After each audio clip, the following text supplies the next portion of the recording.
Hello, bros. I'm back with Dracula Go Home after my little week vacation. Chapter 11.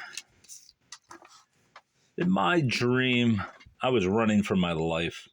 A big black bird was chasing me. No matter where I turned, it kept on following me. A strange flapping sound woke me. I sat up in the dark room, scared stiff. I felt a breeze and looked toward the window. It was wide open, but I couldn't remember opening it that much. Then I sighed, relieved. It was the curtains flapping in the night wind. There's your big bird, I told myself. I got up and went to the window. A pale moon lit up the rear sheds and the grounds behind the hotel. The chickens were quiet, like the rest of the hotel. Everybody sleeping but me. And maybe Mr. Claude, I thought. It was way after midnight. Time for him to be doing his vampire number, if he really had one. I still didn't know.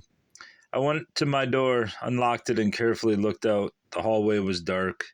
Nobody out there. I looked across at room 13. No light under the door. No light under the door. No light under the door. Mr. Claude was asleep, it appeared. Unless he was out again.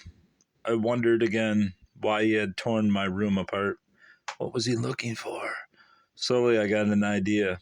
I checked my watch. 2:00 in the morning. The long hallway seemed to creak with every step I took.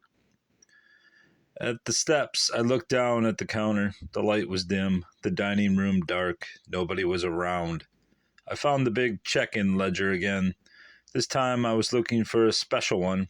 His first time. The handwriting was light, or neat and light. A girl's, oh God, there he is at the register. Handwriting, Maria Palmer, 313 West 14th Street, New York City. In the next column was the room she had been given, number 12, same as mine. I checked the dates. She had come to the hotel the same time as Andrew Clyde. Now she was dead, drowned in what canoe accident 3 years ago. In that canoe accident 3 years ago. That still didn't explain why my room was searched. I was about to close the ledger when I felt a chill. The hair rose at the back of my neck. I had goose pimples. I looked up, and there he was.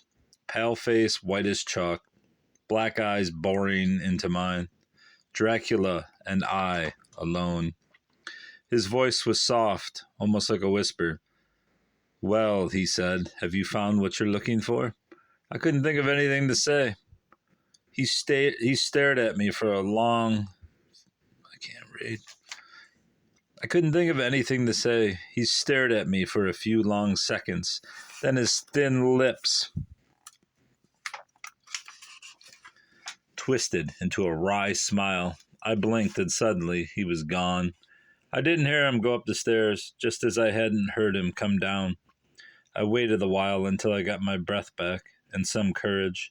Then I went upstairs again, holding one hand to my throat while feeling very foolish about it. Nobody bit me. There wasn't any big black bird waiting on my bed. I locked my door and pulled down the window. When I got into bed, I was cold all over. It took me a long time to fall asleep. Me too. Goodbye, bros. Goodbye.